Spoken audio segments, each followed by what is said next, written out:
Mentalidad de monarca. Del esclavo de la dopamina al arquitecto del imperio. De Jack Baker.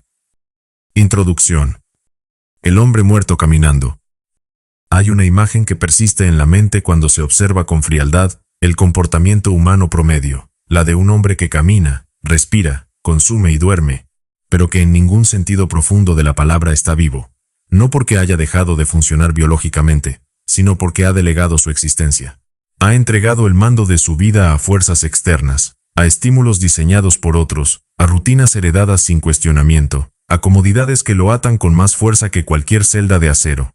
Un hombre así no vive. Ejecuta un programa, y lo más perturbador de ese programa es que fue instalado sin su consentimiento, y lo más trágico es que él lo defiende con ferocidad. Lo defiende porque desmantelarlo requeriría admitir que las decisiones que tomó, o que dejó que otros tomaran por él, produjeron una existencia que no eligió conscientemente. Y esa admisión es demasiado costosa para la mayoría de los hombres que han invertido años en convencerse de que todo está razonablemente bien. El hombre que ejecuta un programa ajeno no siempre parece miserable desde afuera. A veces parece exitoso según los criterios que el mismo programa define como éxito.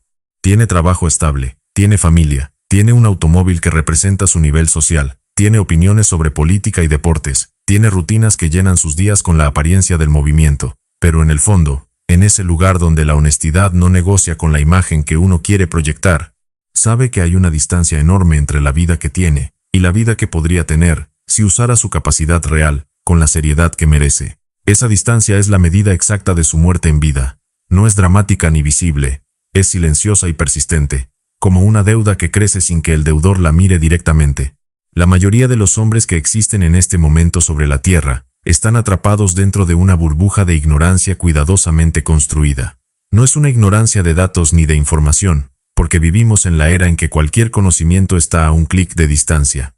Es una ignorancia de otro tipo, más peligrosa y más difícil de romper, la ignorancia de sí mismos. Una ceguera voluntaria, cultivada con esmero, que evita la incomodidad como si fuera una enfermedad terminal. El hombre moderno ha desarrollado una relación casi patológica con el malestar. Lo rechaza, lo huye, lo anestesia. Y en ese acto de huida permanente, ha perdido algo que sus ancestros consideraban sagrado, la capacidad de enfrentar la realidad desnuda y sostenerse de pie frente a ella. Esta anestesia del malestar no es un fenómeno accidental. Es el producto de décadas de ingeniería cultural, económica y tecnológica orientada hacia un objetivo muy específico: mantener al hombre consumiendo. Un hombre que tolera la incomodidad es un hombre que puede esperar, que puede diferir la gratificación, que puede decir no a lo que se le ofrece porque tiene claridad sobre lo que realmente quiere. Ese hombre es un mal consumidor. Un hombre que huye de la incomodidad hacia el alivio más cercano es un hombre perfectamente predecible, perfectamente manipulable y perfectamente rentable. La industria del entretenimiento, la industria del bienestar, la industria de la comida procesada, todas tienen el mismo modelo de negocio en su fondo: vender alivio temporal a hombres que no han desarrollado la capacidad de tolerar el malestar que la vida real inevitablemente produce. Un hombre desorganizado es un hombre muerto caminando. No es una metáfora decorativa, es un diagnóstico. Cuando un ser humano no tiene estructura, no tiene propósito ejecutable, no tiene disciplina sostenida en el tiempo, lo que queda no es libertad, como él suele creer, sino caos disfrazado de relajación. Y en ese caos prospera todo lo que destruye a un hombre desde adentro: la procrastinación, la inseguridad, el resentimiento, la comparación constante con otros, la sensación difusa de que la vida pasa y él no logra atraparla.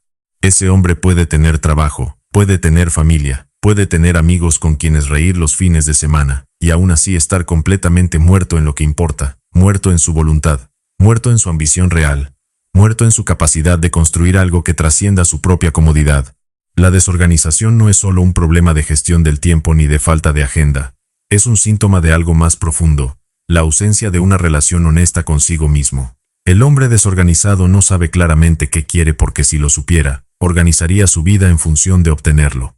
La desorganización es la expresión conductual de la ambigüedad interna, del hombre que tiene demasiadas opciones que nunca elige definitivamente ninguna, que tiene demasiados intereses que nunca profundiza realmente en ninguno, que vive en el territorio indefinido entre lo que es y lo que podría ser, sin tomar jamás la decisión que cerraría esa brecha. Y en ese territorio indefinido, los años pasan con una velocidad que solo se percibe cuando ya han pasado. La vida vista con la frialdad que merece, se parece a un autobús sin frenos que desciende por una pendiente pronunciada. Dentro del autobús, la mayoría de los pasajeros viaja dormida. Algunos van con los ojos abiertos pero mirando la pantalla de su teléfono. Unos pocos están despiertos y saben que el autobús no tiene frenos, pero han decidido que no vale la pena hacer nada al respecto porque el trayecto se siente suave por ahora. Y hay una minoría diminuta, casi ridícula en su tamaño, que ha decidido moverse hacia adelante, llegar al volante y tomar el control, no porque el camino sea seguro, no porque tengan garantías, sino porque la alternativa, dejarse llevar sin dirección hacia un destino que no eligieron, es inaceptable. Lo que distingue a esa minoría no es la ausencia de miedo, es la decisión de actuar a pesar de él. El miedo es una constante en la vida de cualquier hombre que se propone algo que vale la pena, porque todo lo que vale la pena implica riesgo real, posibilidad real de fracaso, exposición real a la crítica y al juicio de otros. El hombre que espera no tener miedo antes de actuar, está esperando una condición que nunca llegará. El miedo no desaparece cuando uno se prepara suficientemente, ni cuando uno acumula suficiente información. Desaparece, o más precisamente se vuelve irrelevante, cuando uno desarrolla el hábito de actuar a pesar de su presencia. Y ese hábito, como todos los hábitos que importan, se construye en la práctica repetida, no en la reflexión teórica sobre su importancia. Este libro existe para esa minoría. O más precisamente, para los hombres que sienten que podrían pertenecer a ella pero que todavía no han dado el paso. Para los que tienen en su interior algo que pugna por salir, y que ha sido aplastado sistemáticamente por años de comodidad, de estímulos baratos, de recompensas instantáneas, y de una cultura que premia la queja y castiga la dureza. Este libro no viene a consolar. No viene a decirte que todo va a estar bien si respiras profundo y agradeces 3 cosas cada mañana. Viene a confrontarte. Viene a mostrarte el espejo sin el filtro que suaviza los defectos, y a preguntarte con una dureza que quizás nadie más ha tenido el valor de ejercer. ¿Qué estás haciendo realmente con tu tiempo, con tu energía, con tu capacidad? La respuesta honesta a esa pregunta es incómoda para la mayoría de los hombres, porque la mayoría sabe, en algún nivel, que prefiere no articular demasiado claramente, que no está usando su tiempo, su energía ni su capacidad en la dirección que más importa. Sabe que hay una brecha entre lo que podría estar construyendo y lo que está construyendo realmente. Sabe que las horas que se van en distracciones menores son horas que no van a volver. Y sabe que la distancia entre donde está y donde podría estar no se explica por falta de oportunidad, ni por injusticia del sistema, sino por la suma acumulada de pequeñas decisiones en que eligió la comodidad sobre el esfuerzo. Ese conocimiento, cuando se mantiene cerca de la superficie en lugar de ser enterrado bajo capas de justificación, es exactamente el combustible que puede mover a un hombre desde donde está hacia algo mejor. Lo que sigue no es autoayuda, es cirugía sin anestesia. Es una conversación que empieza donde la mayoría de los libros termina, en el punto en que las excusas ya no tienen lugar y la responsabilidad total sobre la propia existencia deja de ser una opción y se convierte en la única salida posible. El hombre que llega al final de estas páginas con honestidad no saldrá sintiéndose mejor sobre quién es. Saldrá sintiéndose más claro sobre lo que debe destruir dentro de sí mismo para construir algo que valga la pena. Y esa claridad, aunque duela, es el primer acto real de una vida que merece ser llamada así. La claridad duele porque obliga a ver sin filtros lo que ha sido construido, o lo que no ha sido construido, con el tiempo que ya pasó. Pero el dolor de esa claridad es productivo de una manera que el confort de la ignorancia nunca puede ser. El hombre que ve con precisión su situación real, tiene la información que necesita para cambiarla.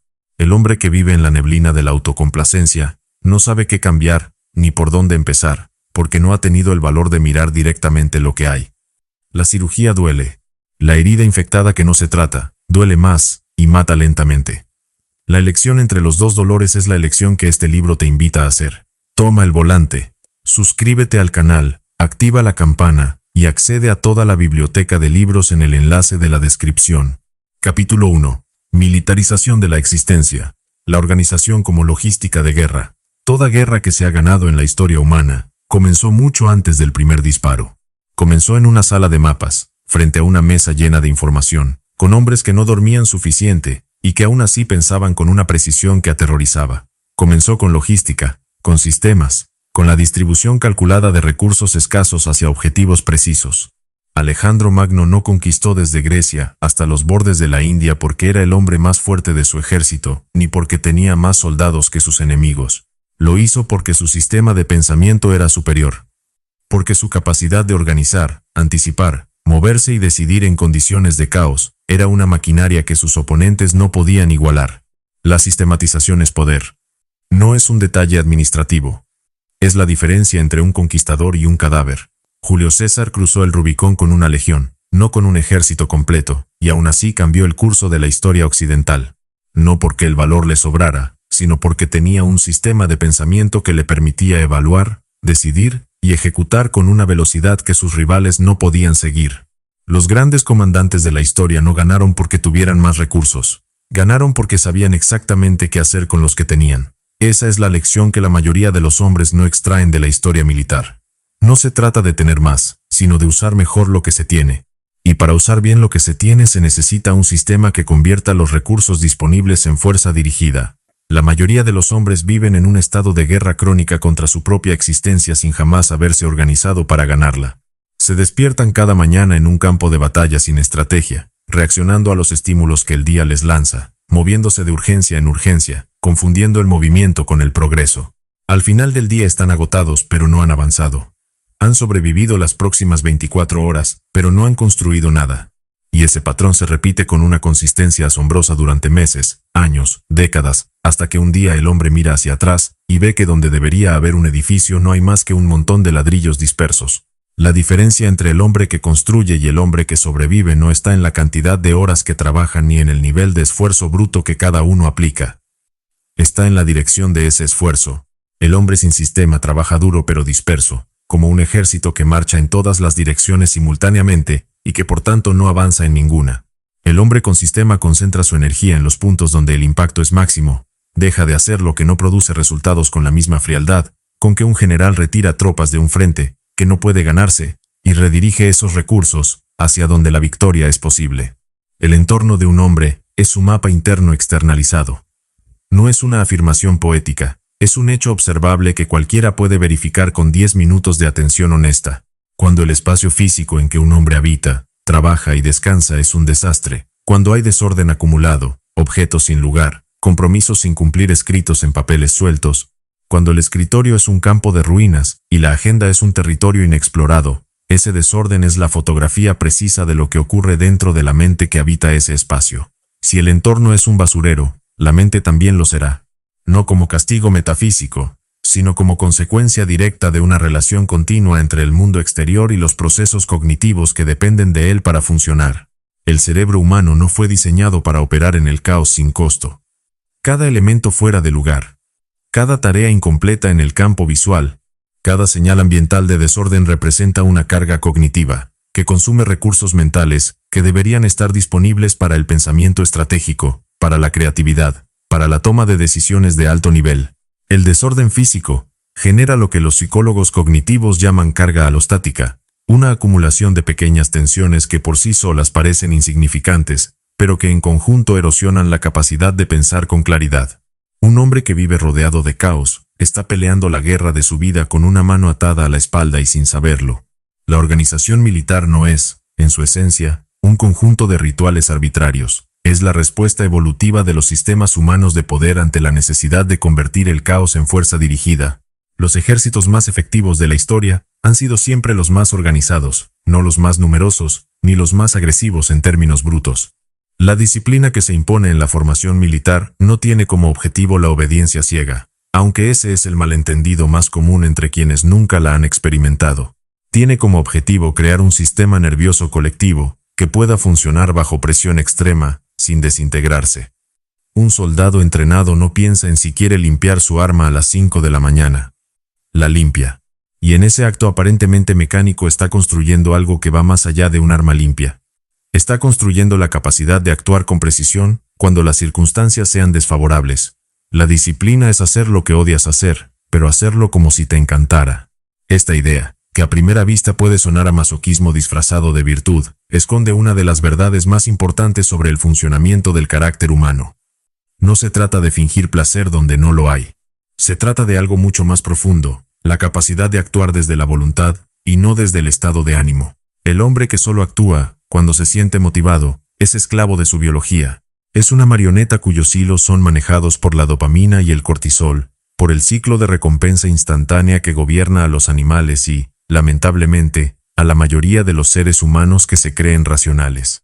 El hombre que actúa, independientemente de cómo se siente, ha roto ese hilo. Ha establecido una jerarquía interna en la que la voluntad gobierna sobre el impulso, y esa jerarquía, mantenida en el tiempo, produce un tipo de identidad que es inconquistable.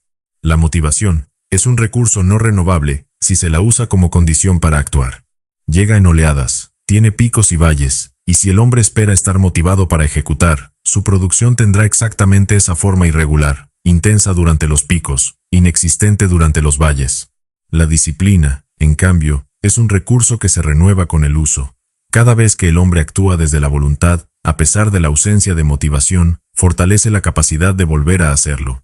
Cada repetición de ese acto, aparentemente pequeño y frecuentemente invisible para el mundo, construye el músculo de la autodeterminación, que con el tiempo se convierte en el activo más sólido que un hombre puede poseer. El control de los impulsos no es represión, es arquitectura del carácter. Cuando un hombre aprende a decir no a la distracción, al escape fácil, a la gratificación inmediata que no construye nada, no está mutilando su humanidad, está dándole forma. Está cincelando, con la misma lógica con que un escultor le da forma al mármol. Un carácter que puede sostener el peso de las responsabilidades que la vida de un hombre ambicioso inevitablemente requiere. Y ese carácter tallado a través de la autodisciplina, produce algo que ninguna cuenta bancaria, ningún título universitario, y ninguna relación social puede comprar: respeto. No el respeto superficial que se otorga a quien tiene recursos o posición, sino el respeto profundo, casi instintivo, que los seres humanos tributan a quien perciben como alguien que se gobierna a sí mismo. La presencia de un hombre organizado en una sala es distinta. No es una cuestión de estética ni de ropa costosa. Es algo que se percibe antes de que abra la boca, antes de que haga nada. Hay una quietud en él, que no es pasividad. Es la quietud del hombre que sabe a dónde va, que tiene su mundo interno en orden, que no está siendo arrastrado por la corriente de los eventos, sino que ha aprendido a navegar esa corriente con intención. Esa presencia es el producto directo de la organización sostenida en el tiempo. No se fabrica en un fin de semana de meditación intensa. Se construye día a día, decisión a decisión, en el acto repetido de elegir el orden sobre el caos cuando el caos es más cómodo. La logística de guerra aplicada a la vida personal es simple en su principio aunque exigente en su ejecución. Requiere que el hombre trate cada área de su existencia, su cuerpo, su mente, su trabajo, sus relaciones, sus finanzas, sus hábitos, como un teatro de operaciones que necesita planificación, recursos asignados, objetivos claros y revisión constante de los resultados.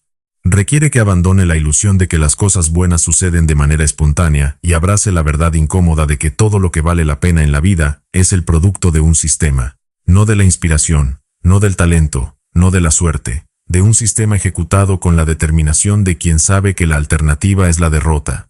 Esa revisión constante de los resultados merece atención particular porque es el elemento que la mayoría de los hombres omite incluso cuando logran implementar algo parecido a un sistema. Planifican, a veces. Ejecutan, a ratos. Pero rara vez se detienen a evaluar con honestidad si lo que están haciendo está produciendo los resultados que esperaban. Un general que no revisa el campo de batalla después de cada movimiento, está operando con información desactualizada y tomando decisiones sobre una realidad que ya no existe. El hombre que no revisa sus resultados con regularidad comete el mismo error. Sigue ejecutando un sistema que pudo haber dejado de funcionar hace semanas, sin que él lo haya notado, porque nunca se detuvo a mirar. Militariza tu existencia. No porque la vida sea una guerra que hay que ganar a costa de todo lo demás, sino porque la claridad, la estructura y la disciplina que produce esa militarización son la base sobre la que se construye cualquier cosa que merezca llamarse vida. El hombre que organiza su tiempo, su espacio y su energía con la precisión de un general que planifica una campaña no está restringiendo su libertad. Está creando las condiciones para que su libertad real, la libertad de actuar con poder en el mundo, sea posible. Porque la libertad sin estructura no es libertad, es deriva. Y la deriva, tarde o temprano, lleva al hombre al único lugar que nunca eligió, el fondo. Capítulo 2. El mito venenoso de la felicidad. ¿Por qué buscar sentirse bien te mantiene pobre? Existe una mentira que la cultura contemporánea repite con tanta frecuencia, y desde tantas direcciones, que ha adquirido la apariencia de una verdad evidente. La mentira es esta, que el objetivo central de la existencia humana es la felicidad, y que la felicidad equivale a sentirse bien. Esta idea, tan seductora como devastadora, ha producido generaciones enteras de hombres orientados hacia la comodidad, adictos a la validación, incapaces de sostener el esfuerzo sostenido que cualquier logro real requiere, y profundamente confundidos sobre por qué, a pesar de perseguir la felicidad con tanta energía, siguen sintiéndose vacíos. La confusión es comprensible porque la mentira está bien construida. No se presenta como mentira, se presenta como sabiduría popular, como el consenso implícito de una cultura que ha decidido que el malestar es el enemigo y que evitarlo es la tarea más importante de la existencia. La felicidad, tal como es vendida por la industria del bienestar, las redes sociales, la publicidad y la filosofía popular de nuestro tiempo, es un producto.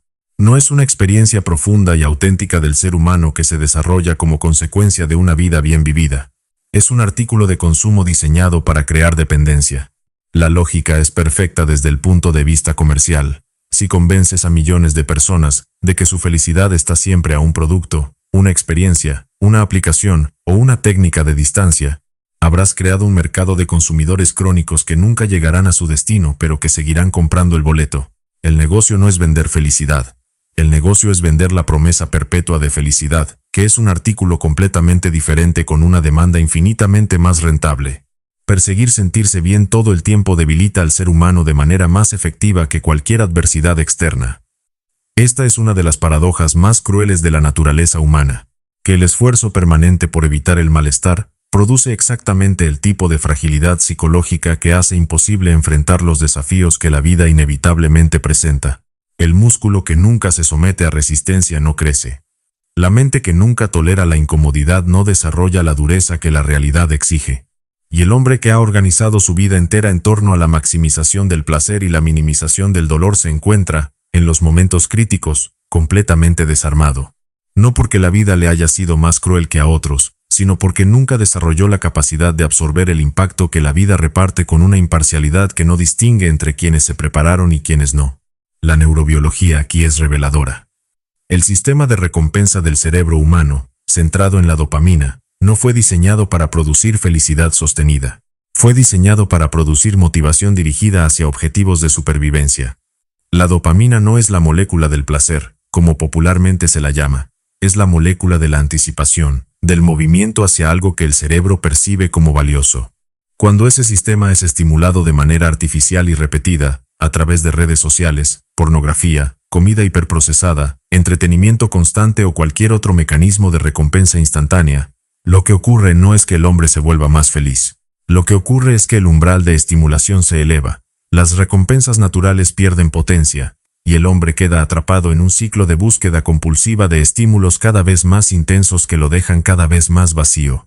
El resultado práctico de este proceso es un hombre incapaz de tolerar el aburrimiento, incapaz de sostener la atención en una tarea que no produce recompensa inmediata, e incapaz de encontrar satisfacción en los logros que requieren semanas o meses de trabajo sin gratificación instantánea. Un hombre así no puede construir nada que valga la pena porque todo lo que vale la pena requiere exactamente lo que su sistema de recompensa degradado ya no puede tolerar. Esfuerzo sostenido sin recompensa inmediata.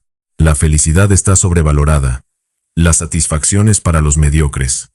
Esta provocación necesita ser entendida con precisión para no ser malinterpretada. No es una invitación al cinismo, ni a la miseria deliberada. Es una redirección de la brújula interna desde una orientación que debilita hacia una que fortalece. La satisfacción prematura, la sensación de que ya se ha llegado, que ya se puede relajar, que ya se ha hecho suficiente, es el veneno más efectivo contra el crecimiento continuo. El hombre que se sienta satisfecho deja de crecer. Y el hombre que deja de crecer comienza a decaer. Porque la vida no es estática y lo que no avanza retrocede. Los imperios que dejaron de expandirse, comenzaron a contraerse.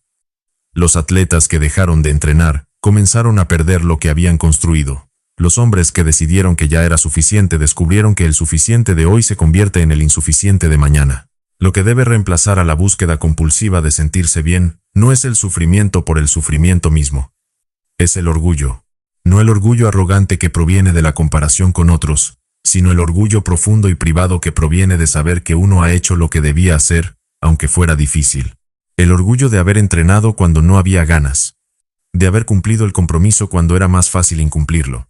De haber elegido la incomodidad productiva sobre la comodidad estéril. Ese orgullo no produce euforia. produce algo mucho más valioso, una sensación de solidez interna, de integridad, de congruencia entre lo que uno dice ser y lo que uno hace. Y esa solidez es la base sobre la que se construye cualquier identidad poderosa. Es el tipo de fundamento que no se derrumba cuando las circunstancias externas se vuelven adversas, porque no depende de las circunstancias externas para sostenerse. La competencia es el otro eje de esta reorientación. El hombre que persigue la felicidad como estado de ánimo está centrado en cómo se siente. El hombre que persigue la competencia está centrado en qué tan bien hace lo que hace. Esta diferencia de orientación produce resultados radicalmente distintos en el tiempo. El primero vive en función de sus estados internos, que son volátiles, impredecibles y manipulables. El segundo vive en función de su ejecución, que es medible, mejorable y progresiva. La competencia, entendida como el dominio continuo de una habilidad o un campo, produce confianza genuina. No la confianza performativa que se construye repitiendo afirmaciones frente a un espejo, sino la confianza que proviene de saber que uno puede hacer lo que dice que puede hacer. Esa confianza no necesita ser declarada ni demostrada constantemente porque está fundada en evidencia real, en la acumulación de ejecuciones que produjeron resultados verificables, y esa base sólida la hace inmune al tipo de sacudidas que destruyen la autoestima construida sobre la aprobación externa. El propósito, como tercer elemento de esta nueva brújula, es quizás el más difícil de articular pero el más importante de los tres.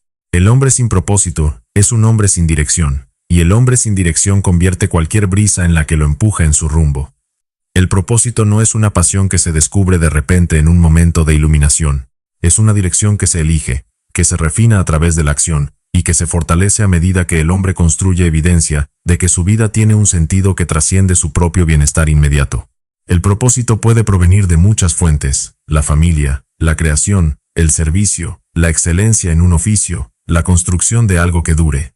Pero en todos los casos requiere que el hombre esté dispuesto a sacrificar su comodidad presente en favor de algo que considera más importante que cómo se siente en este momento.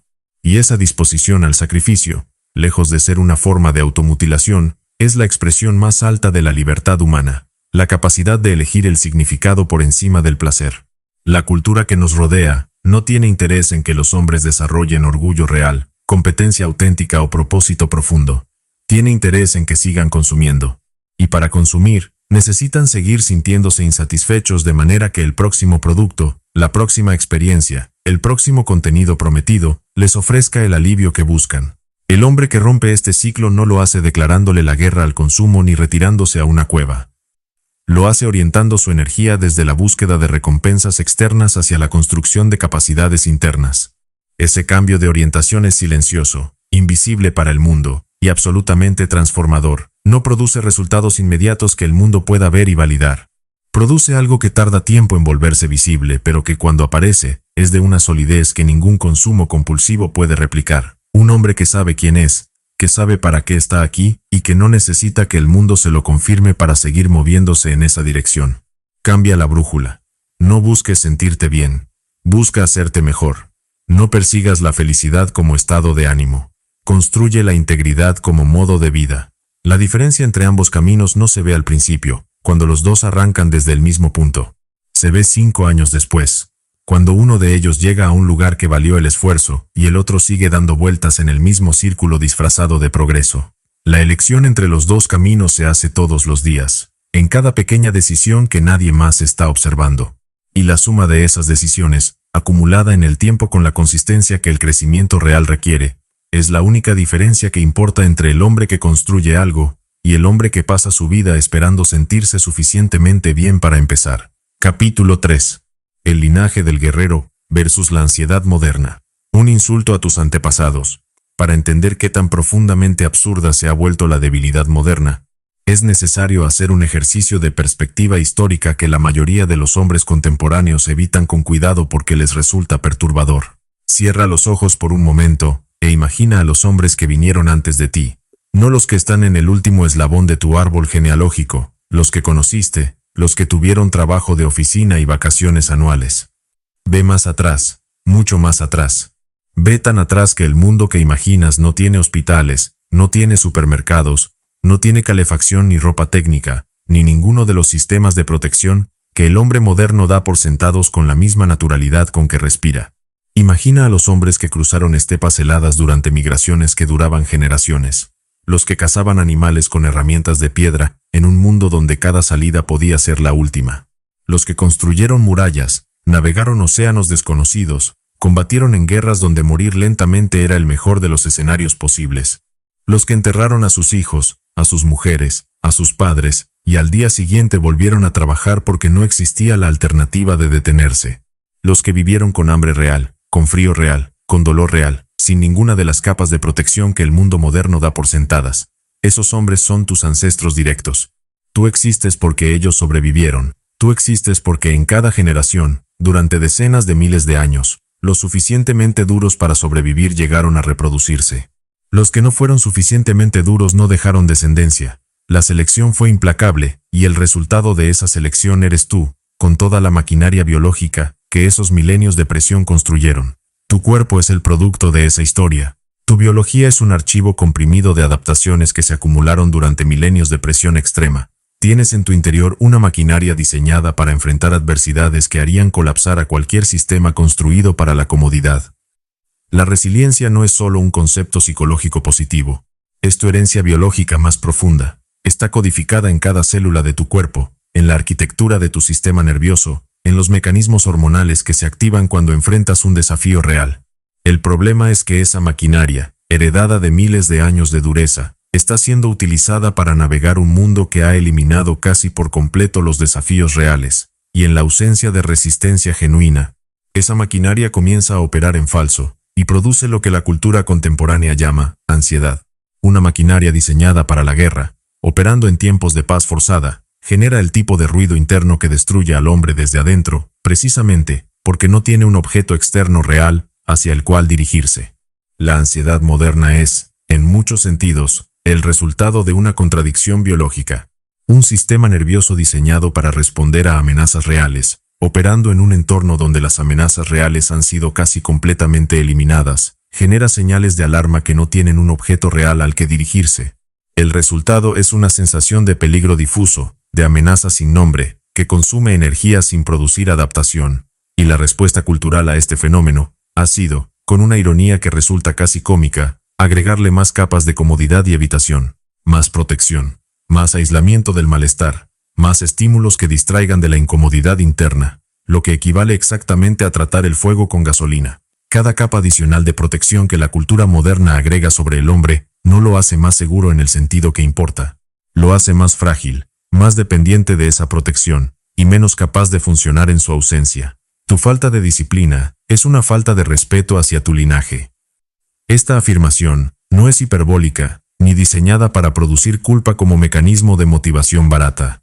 Es una observación sobre la naturaleza de lo que has recibido, y sobre lo que estás haciendo con ello. Los hombres que vinieron antes de ti no tenían acceso a las herramientas, los conocimientos, los recursos o las oportunidades que tienes disponibles ahora mismo. Ellos lucharon con lo que tenían, que era mucho menos, en condiciones que eran incomparablemente más duras, y sin embargo construyeron, sobrevivieron y dejaron descendencia. Tú, con todo lo que tienes a tu disposición, con la mayor acumulación de conocimiento y herramientas de la historia humana, al alcance de la mano, estás sucumbiendo a la ansiedad, a la procrastinación y a la debilidad de carácter. La ecuación no cuadra. Y la única explicación honesta es que los hombres modernos han elegido, consciente o inconscientemente, abandonar la dureza que su herencia biológica les ofrece, a cambio de una comodidad que los está destruyendo lentamente. No es una destrucción dramática ni visible. Es la destrucción silenciosa del hombre que se apaga desde adentro mientras aparenta estar bien desde afuera. La degeneración de la mentalidad moderna no es inevitable. Es una elección. Cada día, en cada pequeña decisión, el hombre elige entre la comodidad que lo debilita y la incomodidad que lo fortalece. Elige entre ver otra hora de entretenimiento pasivo o salir a correr cuando llueve. Entre aplazar la conversación difícil o tenerla ahora. Entre ceder ante el impulso o ejercer la voluntad. Entre quejarse de las circunstancias o actuar a pesar de ellas. Estas decisiones parecen insignificantes en el momento en que se toman, pero son exactamente el tipo de decisiones que determinan el carácter de un hombre en el tiempo. El carácter no se revela en los grandes momentos de crisis, se construye en los pequeños momentos de decisión que nadie está observando. Y cuando el gran momento de crisis finalmente llega, el hombre que eligió bien en los pequeños momentos tiene recursos. El que eligió mal no tiene nada con qué responder. La acumulación de esas pequeñas elecciones tiene un nombre que la psicología moderna ha estudiado extensamente: identidad. No la identidad como etiqueta social ni como narrativa que uno cuenta sobre sí mismo, sino la identidad como el patrón real de comportamiento que emerge de las decisiones repetidas en el tiempo. El hombre que elige la incomodidad productiva de manera consistente no solo desarrolla habilidades y capacidades, desarrolla una imagen de sí mismo como alguien que hace lo difícil, y esa imagen, construida sobre evidencia real, en lugar de sobre declaraciones vacías, se convierte en el motor más poderoso del comportamiento futuro, porque el hombre actúa en congruencia con quien cree que es, y si cree que es el tipo de hombre que se levanta cuando llueve, se levantará cuando llueva. La resiliencia que los ancestros desarrollaron no fue opcional para ellos, fue la condición de posibilidad de su supervivencia. Para el hombre moderno, la resiliencia es opcional, en el sentido de que la ausencia de desafíos externos reales no obliga a desarrollarla, pero que sea opcional no significa que sea irrelevante. El hombre que no desarrolla resiliencia de manera voluntaria, que no se impone a sí mismo desafíos que estiren sus capacidades, y que no cultiva la capacidad de operar eficazmente bajo presión, no ha escapado de la necesidad de esa resiliencia. Solo ha retrasado el momento en que la vida se la va a exigir. Y cuando ese momento llegue, como inevitablemente llega para todos, lo encontrará completamente sin recursos internos para enfrentarlo. La vida no avisa. No programa sus exigencias para cuando el hombre esté listo. Las presenta cuando las presenta, y el único factor que determina si el hombre sale de pie o destrozado, es lo que construyó antes de que llegaran. La ansiedad moderna, en su variante más común, no es una enfermedad que necesita medicación. Es un síntoma de una vida sin desafíos reales, sin estructura sostenida, y sin un propósito que trascienda el propio bienestar inmediato. Esto no es una negación de la psicopatología real, que existe, y que merece atención clínica. Es una observación sobre la mayoría de los casos, en que la ansiedad se presenta como una respuesta inadaptada a las condiciones de la vida moderna, no como el resultado de una disfunción neurológica genuina. Y la respuesta a ese tipo de ansiedad no es la medicación ni el retiro terapéutico permanente. Es la confrontación deliberada con la incomodidad, el establecimiento de estructura y dirección, y la recuperación de la capacidad humana básica, de tolerar la adversidad sin derrumbarse. La medicina que el hombre ansioso necesita con más frecuencia no viene en pastillas, viene en la forma de un desafío real, que su cuerpo y su mente puedan enfrentar y superar, produciendo la evidencia biológica y psicológica de que son capaces de más de lo que el miedo les había hecho creer. Honra tu linaje, no como un acto de reverencia simbólica al pasado, sino como una decisión práctica sobre el presente. Los hombres que vinieron antes de ti no te dejaron una deuda sentimental, te dejaron una biología, una herramienta extraordinaria que está esperando ser usada para algo que esté a la altura de lo que costó construirla. Úsala. Impón resistencia sobre ti mismo. Busca el desafío cuando el desafío no viene a buscarte. Construye la dureza de manera deliberada, porque la vida tarde o temprano te va a exigir lo que no has desarrollado. Y cuando llegue ese momento, prefieres ser el hombre que está listo, al hombre que se sorprende de que la vida resulte difícil. Tus ancestros no se sorprendían. Sabían que la vida era dura porque vivían en contacto directo con esa dureza todos los días. Tú tienes el privilegio de elegir tu nivel de contacto con la dificultad. Usa ese privilegio con la inteligencia que merece, no para evitar toda dificultad, sino para elegir las dificultades que te construyen, antes de que la vida te imponga las que simplemente te destruyen. Capítulo 4. La verdad es fría y dura. Saliendo de la matrix de la comodidad. Existe un experimento mental que resulta útil para entender la condición del hombre moderno promedio. Imagina un animal que ha vivido toda su vida en cautiverio. Nació en una jaula, creció en una jaula, ha sido alimentado sin esfuerzo en una jaula. Si en algún momento la puerta de esa jaula se abre, ese animal no sale corriendo hacia la libertad. Se acerca a la apertura con desconfianza, olfatea el exterior, y en la mayoría de los casos, retrocede hacia el interior del espacio que conoce. No porque la jaula sea mejor que la libertad, sino porque la jaula es lo que conoce. Y lo conocido, aunque sea confinante, produce una seguridad que lo desconocido no ofrece. El hombre moderno no es diferente a ese animal, con la diferencia crucial de que su jaula está decorada con suficiente habilidad para que él no la reconozca como tal. Está forrada de terciopelo. Y las cadenas, por esa razón, se sienten como un abrazo. La comodidad de esa jaula no es accidental. Fue diseñada con precisión para que el hombre que la habita no sienta la urgencia de salir, Porque un hombre que no siente urgencia de salir es un hombre perfectamente administrable. Eres un esclavo que ama sus cadenas porque están forradas de terciopelo. Esta es quizás la descripción más precisa del estado en que vive la mayoría de los hombres que consideran que llevan una vida normal y razonablemente buena.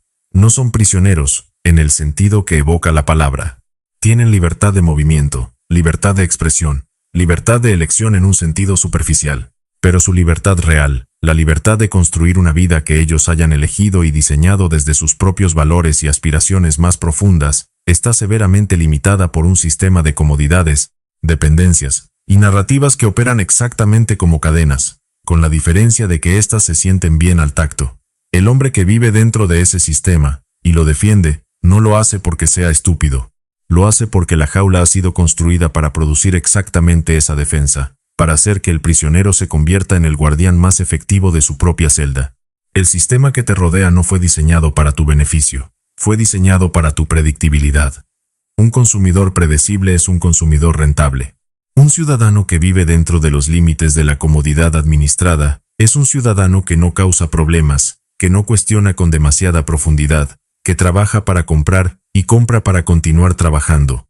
La arquitectura de la vida moderna promedio, el trabajo que paga justo lo suficiente para mantener el nivel de vida que hace que el trabajo sea tolerable, las deudas que atan al hombre a ese trabajo, los entretenimientos que llenan el tiempo que podría usarse para cuestionar ese sistema, es una jaula con paredes invisibles pero perfectamente funcionales, y el hombre que vive dentro de ella sin cuestionarla, no es libre.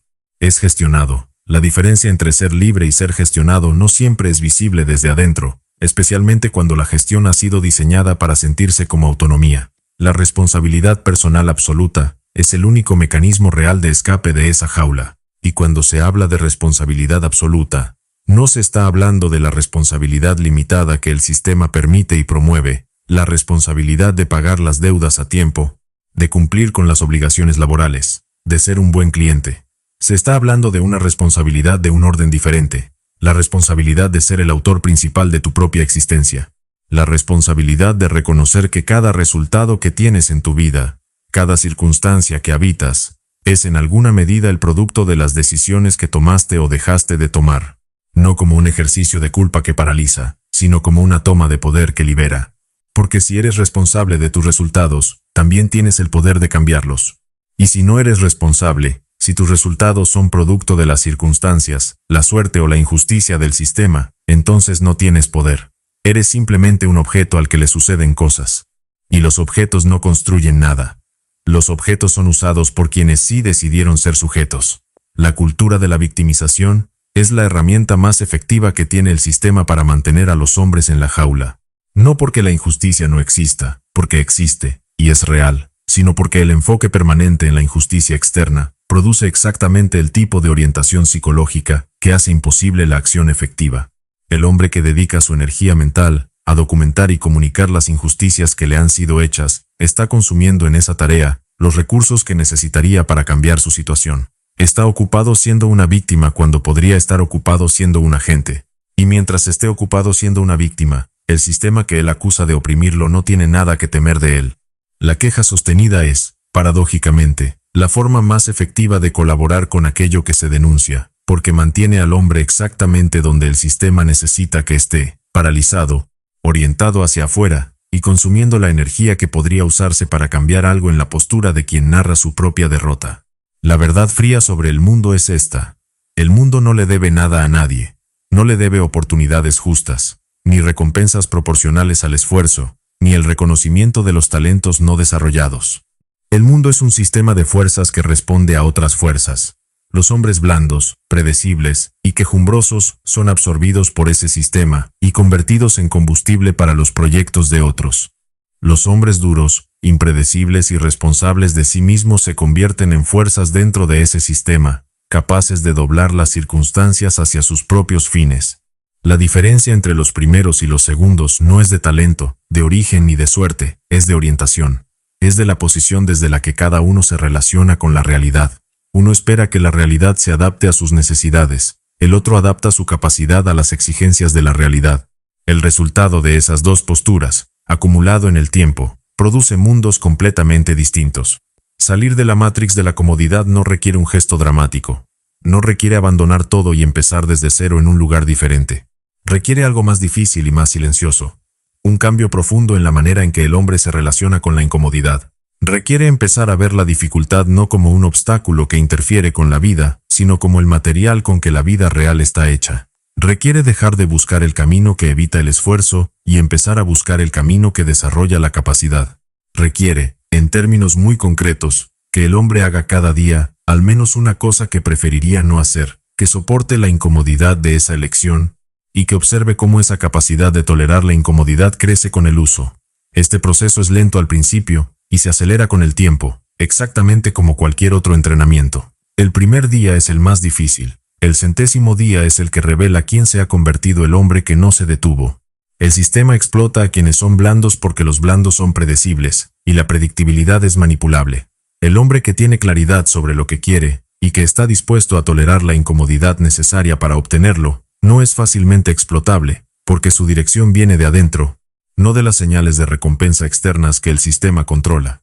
Esa autonomía interna es la forma más concreta y práctica de libertad que existe, y se construye exactamente de la misma manera que cualquier otra fortaleza, ladrillo a ladrillo, en el tiempo, con la consistencia que la mayoría de los hombres les ofrece a sus distracciones, pero no a sus aspiraciones.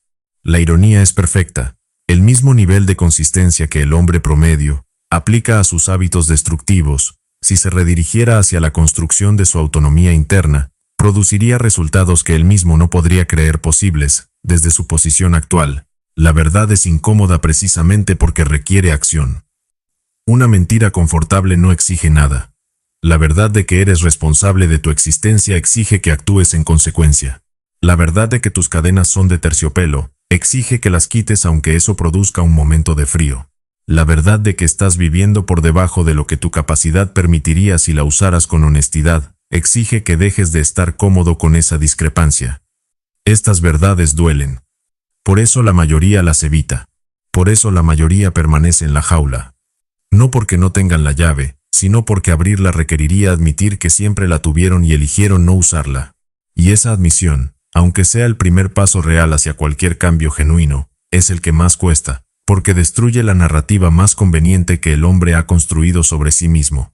La de que sus circunstancias son el resultado de lo que le pasó, y no de lo que él eligió hacer, o dejar de hacer con lo que tenía. Capítulo 5. El diploma de supervivencia. ¿Por qué el mundo ama las cicatrices? Hay una diferencia fundamental entre el hombre que ha pagado un precio real por lo que tiene, y el hombre que recibió lo que tiene, sin costo significativo. No es una diferencia moral. No es que uno sea mejor persona que el otro. Es una diferencia estructural, inscripta en la manera en que cada uno se para frente a lo que posee, y frente a los desafíos que todavía no ha enfrentado. El hombre que ha pagado un precio real sabe que puede pagarlo, tiene evidencia de su propia resistencia, ha sido sometido a presión y no se rompió, o si se rompió, se reparó, y esa evidencia vivida produce un tipo de confianza que ningún éxito sin costo puede producir. La confianza que nace del precio pagado, no necesita ser declarada ni defendida. Se sostiene sola porque tiene raíces en algo real, en la memoria corporal y psicológica de haber atravesado algo que costó, y haber salido del otro lado con algo más de lo que se tenía al entrar. Una cicatriz es un diploma de supervivencia. Significa que eres difícil de eliminar. Esta idea merece ser desarrollada con la profundidad que contiene. En nuestra cultura, las cicatrices, entendidas en sentido amplio como las marcas que dejan las dificultades reales sobre el carácter de un hombre, son tratadas con sospecha. Se habla de trauma como algo que debe ser resuelto, eliminado, superado, como si el objetivo fuera llegar a un estado de integridad psicológica, en que las experiencias difíciles no hayan dejado huella.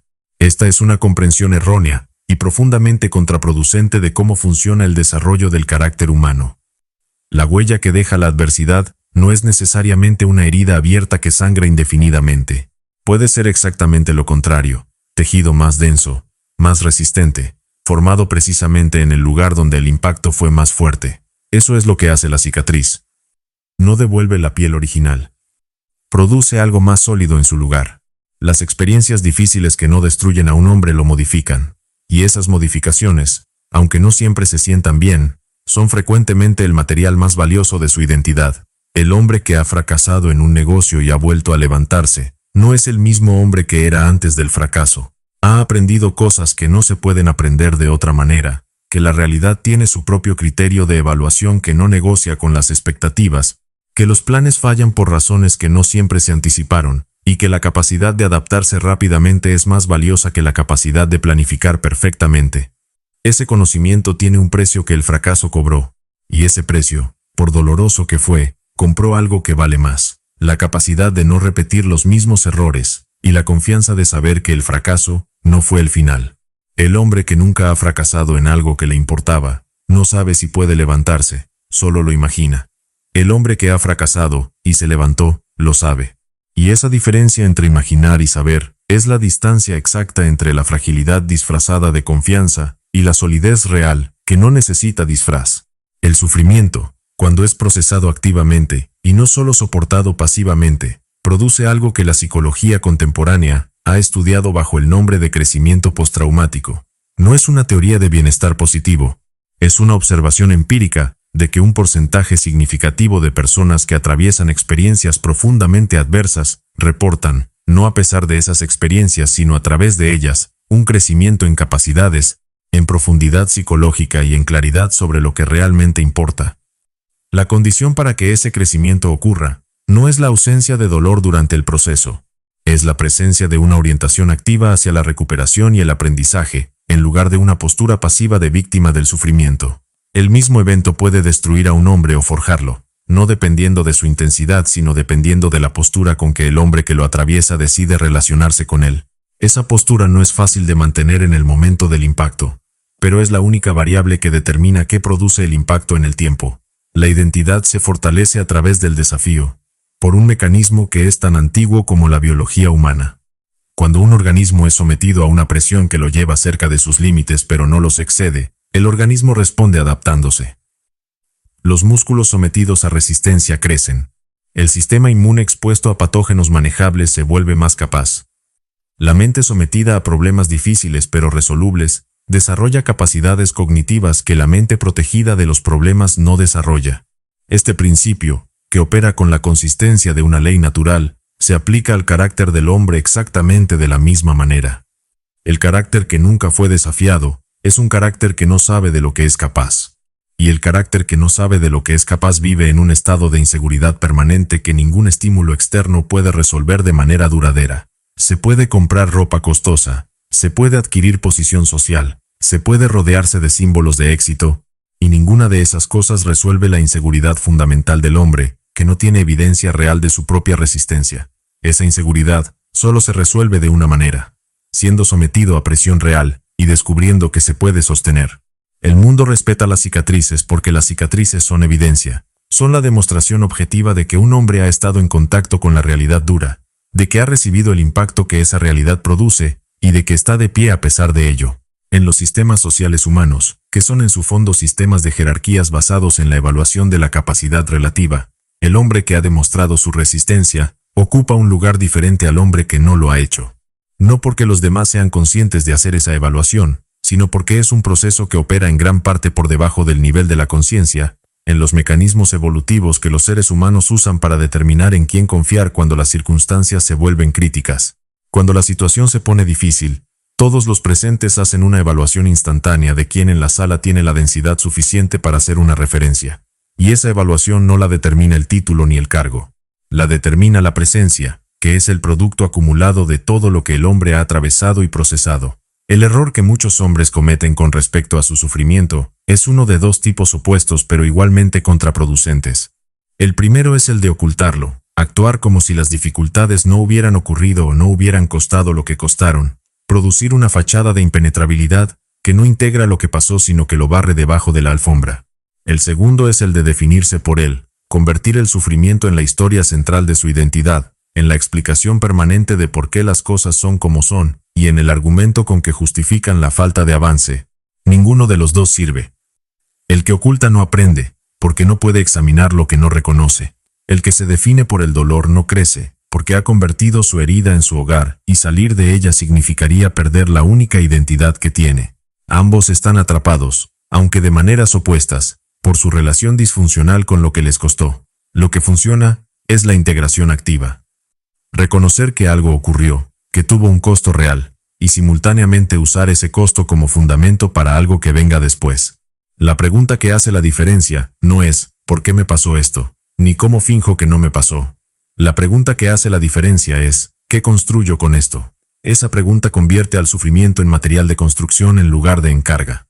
Convierte la cicatriz en el diploma que es la evidencia de que se sobrevivió algo que habría podido ser definitivo, y de que esa supervivencia dice algo importante sobre la capacidad del hombre que la vivió.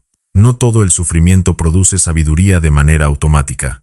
Solo produce sabiduría cuando el hombre que lo atravesó tuvo la disciplina de extraer el aprendizaje en lugar de simplemente sobrevivir el dolor y seguir adelante sin mirarlo. El dolor no es el objetivo.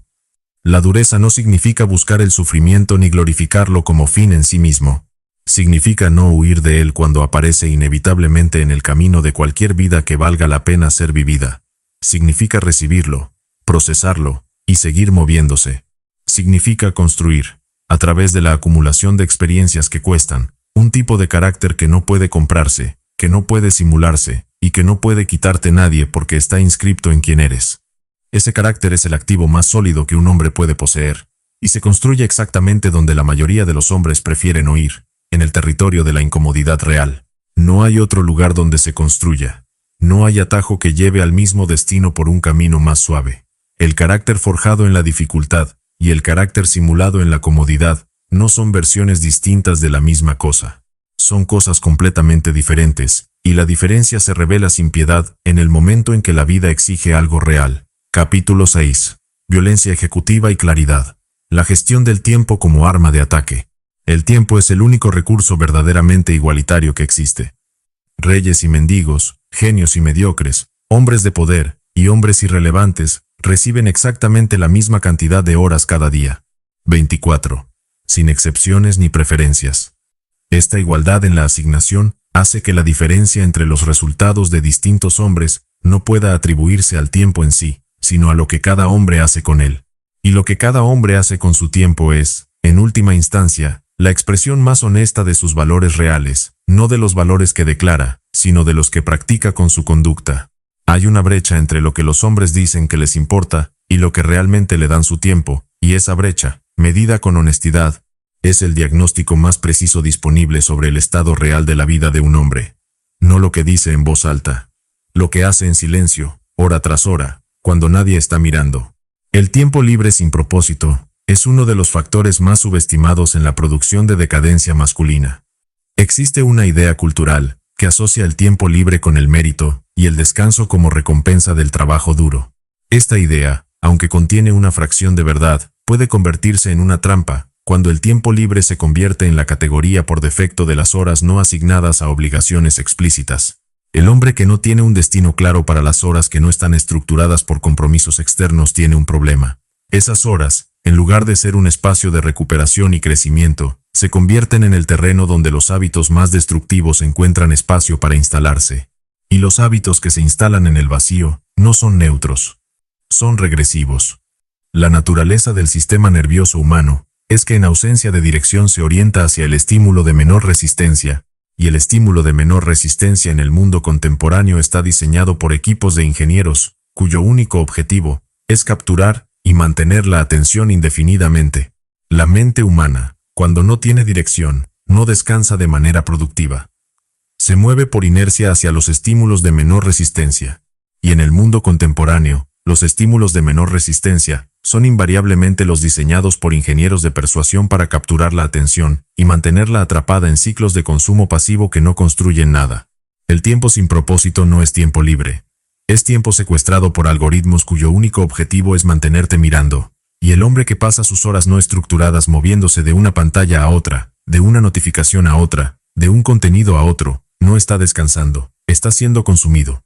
La diferencia entre descansar y ser consumido no siempre es perceptible en el momento, porque ambos estados pueden sentirse similares superficialmente.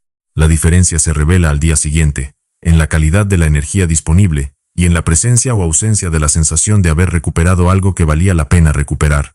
El orden trae claridad, y la claridad permite la violencia ejecutiva.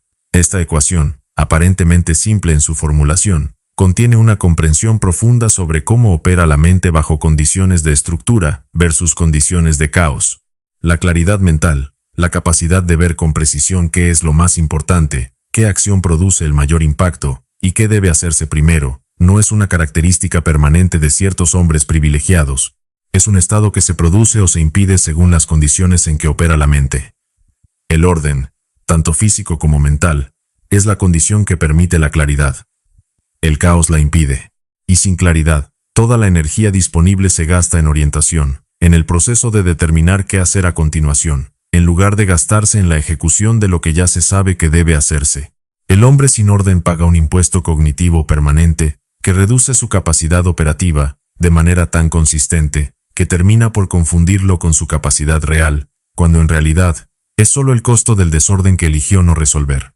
La violencia ejecutiva, en este contexto, no es agresión, es la capacidad de actuar con decisión y precisión en la dirección correcta, sin la parálisis que produce la ambigüedad, sin la energía desperdiciada que genera el desorden, sin las distracciones que dispersan el esfuerzo. Es la diferencia entre el golpe que llega al objetivo, con toda la fuerza disponible, y el esfuerzo difuso que se disipa antes de producir impacto. Un general que tiene claridad sobre el campo de batalla puede concentrar sus fuerzas donde el impacto será máximo. Un hombre que tiene claridad sobre sus objetivos puede concentrar su energía donde el avance será real. Y esa concentración, esa capacidad de dirigir recursos limitados hacia objetivos precisos, es la habilidad que distingue a los constructores de los ocupados. Estar ocupado y estar construyendo son dos estados completamente distintos que se confunden con frecuencia, porque ambos generan la sensación de movimiento. La diferencia está en si ese movimiento produce algo acumulativo en la dirección que importa, o si simplemente consume energía, sin dejar nada detrás. La planificación agresiva del tiempo requiere lo que la mayoría de los hombres no están dispuestos a hacer: sentarse en silencio con la realidad de su situación y decidir, con honestidad brutal, qué merece las horas disponibles y qué no. Este ejercicio es incómodo porque expone con una claridad implacable la discrepancia entre lo que un hombre dice que le importa y lo que realmente le está dando su tiempo. Si dices que tu salud es una prioridad pero no tienes en tu semana las horas asignadas al entrenamiento físico, tu salud no es una prioridad, es una declaración de intenciones. Si dices que construir tu propio negocio es tu objetivo pero tus noches las consume la televisión, tu negocio no es un objetivo, es un sueño al que no le has asignado recursos reales. Las prioridades no son lo que uno dice en voz alta, son lo que uno hace cuando tiene que elegir entre dos cosas y no puede hacer ambas.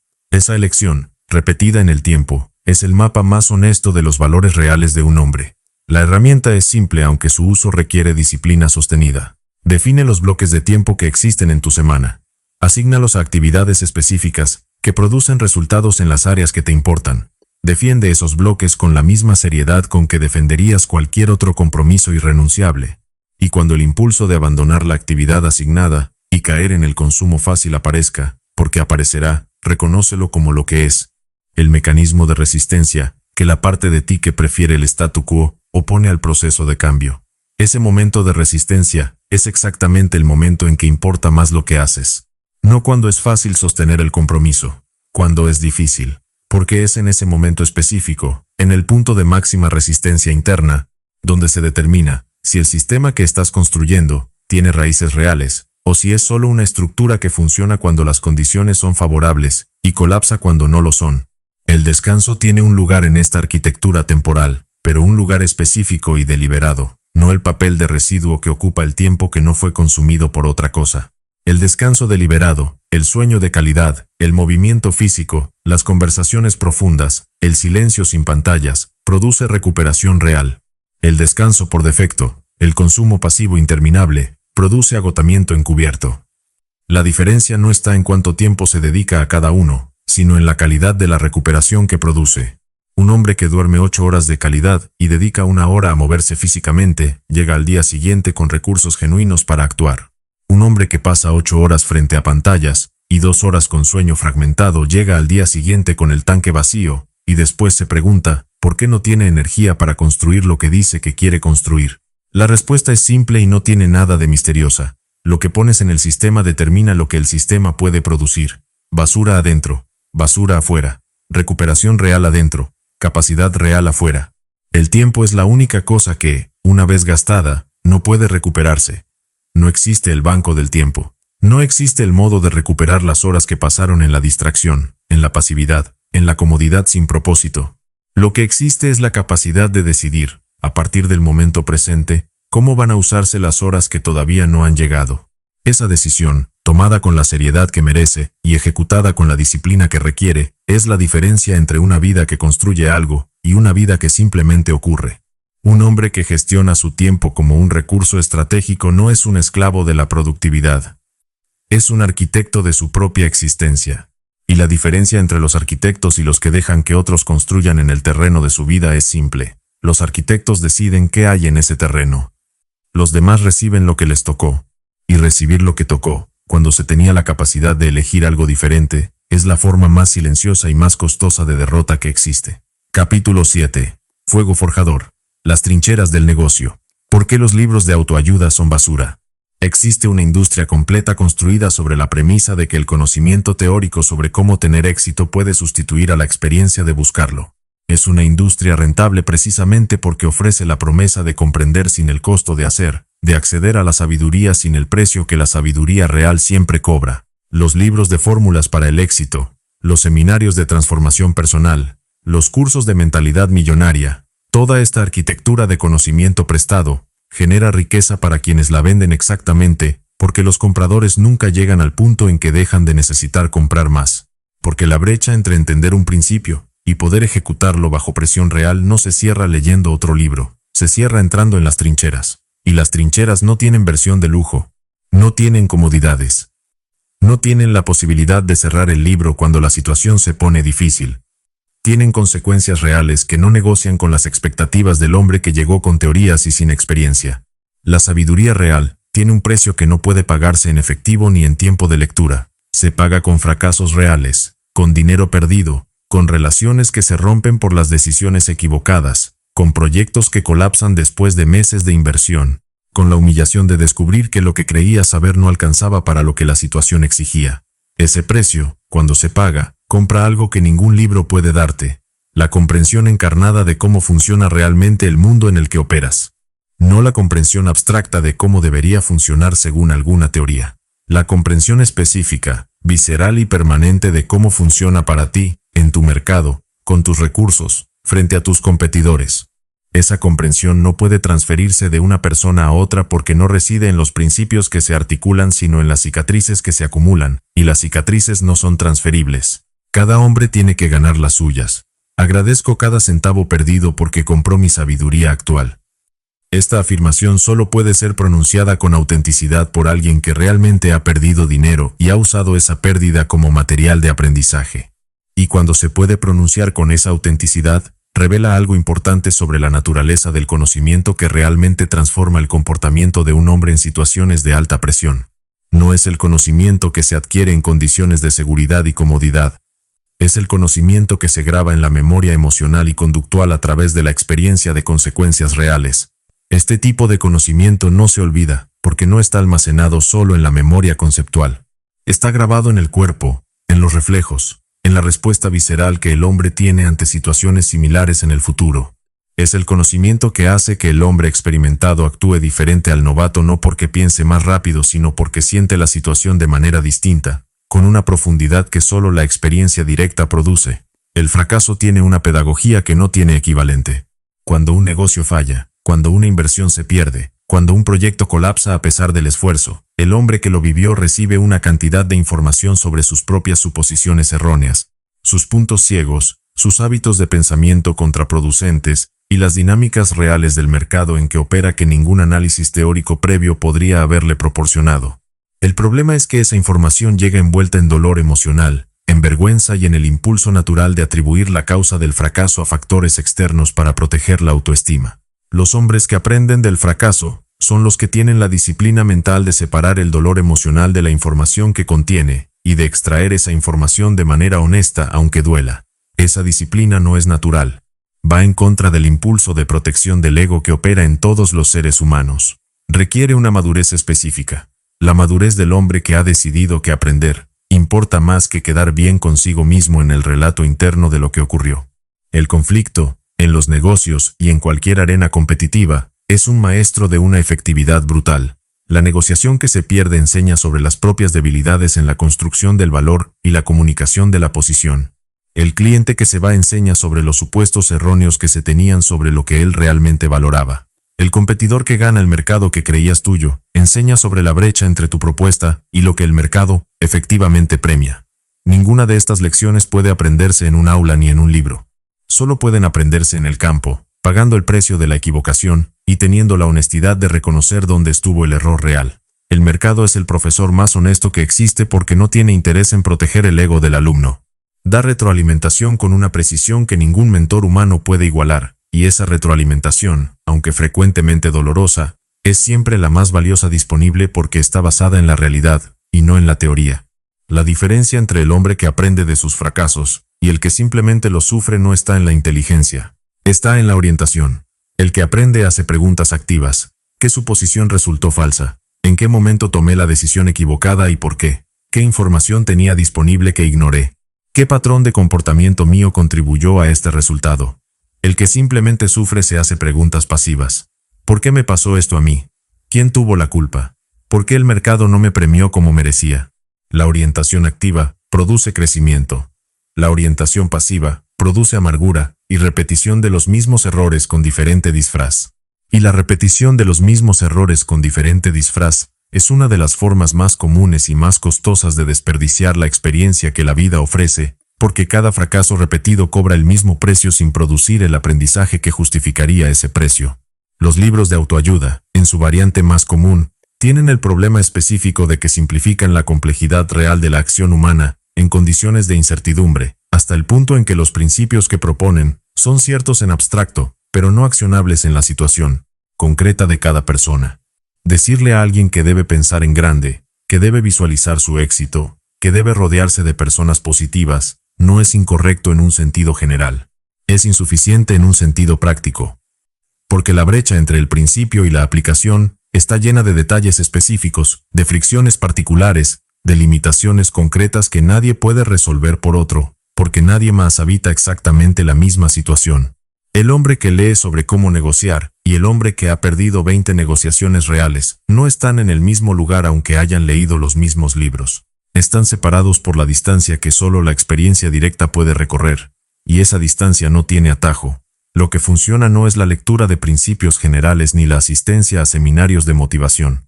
Lo que funciona es la acción en condiciones reales, el aprendizaje a través de la respuesta del mundo a esa acción, y la corrección continua, basada en lo que esa respuesta revela. El ciclo de actuar, observar los resultados, extraer aprendizajes y ajustar el enfoque es el único mecanismo que produce sabiduría práctica, y ese ciclo requiere, como condición de entrada, la voluntad de actuar antes de estar completamente seguro, de arriesgarse a estar equivocado, de aceptar el costo del aprendizaje como parte del proceso y no como un accidente desafortunado. La espera de la certeza antes de actuar es la trampa más efectiva que existe contra el desarrollo real, porque la certeza en condiciones de complejidad real no llega antes de actuar. Llega, cuando llega, como consecuencia de haber actuado suficientes veces para desarrollar una comprensión que la teoría nunca puede producir. Las trincheras del negocio, como las trincheras de cualquier empresa que enfrenta resistencia real, no producen hombres refinados en su modo de moverse por el mundo. Producen hombres que saben cómo moverse por el mundo real, que es un lugar considerablemente diferente al mundo que se describe en los libros.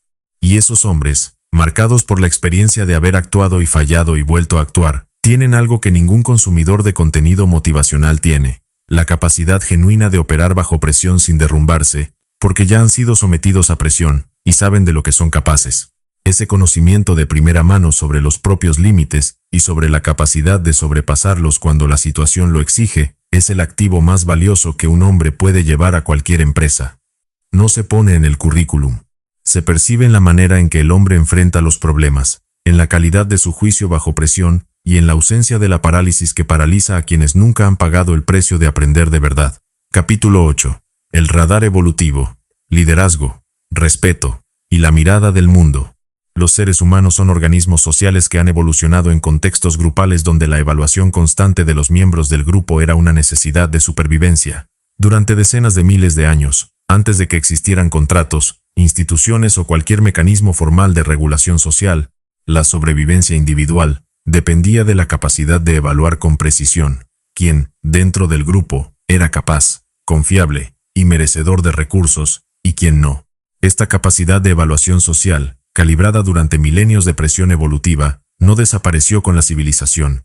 Está operando en cada interacción humana, con una precisión que frecuentemente excede la conciencia de las personas que la ejercen. El sistema de evaluación social humano no necesita tiempo para procesar la información que recibe. Opera en fracciones de segundo, produciendo impresiones que son resistentes a la revisión posterior porque están ancladas en patrones de comportamiento observados directamente, no en declaraciones que pueden fabricarse con facilidad. La debilidad se percibe inmediatamente en la conducta humana, no en las palabras que un hombre dice sobre sí mismo, no en las credenciales que exhibe ni en el estatus que declara, en la manera en que se para, en la cualidad de su mirada, en el tono de su voz cuando pide algo, en la velocidad con que cede bajo presión, en la coherencia o incoherencia entre lo que dice que va a hacer y lo que realmente hace. Estos indicadores son procesados de manera casi instantánea por el sistema de evaluación social del cerebro humano y producen impresiones que son difíciles de revertir una vez formadas, porque están basadas en patrones de comportamiento que requieren tiempo y consistencia para cambiar. Un hombre puede invertir considerable energía en construir una imagen verbal de sí mismo como alguien capaz y sólido, y esa imagen puede sostenerse durante un tiempo. Pero en el primer momento de presión real, en la primera situación que exige respuesta sin preparación, lo que hay debajo de la imagen se revela con una claridad que no deja espacio para la interpretación favorable. Ellas huelen esa falta de huevos y de carácter que te define. Esta observación, formulada con la dureza que merece la situación, apunta a una verdad que la cultura contemporánea ha intentado negar sin éxito, que la percepción del carácter de un hombre por parte de las mujeres, y más ampliamente por parte de todos los que lo rodean, no está principalmente determinada por lo que él dice sino por lo que él es, y lo que él es se expresa en cada comportamiento, en cada decisión bajo presión, en cada momento en que elige entre la comodidad que lo encoge y la incomodidad que lo agranda. No hay maquillaje suficiente para cubrir la falta de carácter cuando éste se revela en el comportamiento, y no hay apariencia lo suficientemente sofisticada para ocultar la solidez interna cuando ésta se expresa en la conducta. La atracción hacia la solidez de carácter no es una preferencia cultural arbitraria que cambia con las modas. Es una respuesta evolutiva profundamente enraizada a indicadores de capacidad real, y opera con la misma consistencia hoy que hace 10.000 años, independientemente de lo que la narrativa cultural contemporánea prefiera creer al respecto. El liderazgo genuino no se declara, se percibe. Emerge de manera natural en hombres que tienen una orientación interna sólida, que no buscan la aprobación externa como condición para actuar, que pueden sostener su posición bajo presión sin colapsar en la dirección que el ambiente les indica, y que tienen la capacidad de hacer que otros se sientan más capaces y más orientados en su presencia. Estas características no son producto de técnicas de comunicación, ni de estrategias de gestión aprendidas en un libro. Son el producto de un trabajo interno profundo y sostenido sobre el carácter, y se expresan de manera natural en cada interacción porque son lo que el hombre realmente es, no lo que está fingiendo ser. La diferencia entre el liderazgo auténtico y el liderazgo performativo es perceptible para cualquiera que haya estado cerca de ambos. Uno produce en los demás una sensación de orientación y capacidad expandida. El otro produce, con el tiempo, una sensación de haber sido manipulado hacia una dirección que no era genuinamente la del líder, sino la de su necesidad de ser percibido como tal. La disciplina genera presencia de una manera que es difícil de articular pero imposible de ignorar. El hombre que se gobierna a sí mismo, que ha establecido una jerarquía interna en que la voluntad domina sobre el impulso y el propósito sobre la comodidad, proyecta una cualidad que otros reconocen instintivamente como autoridad.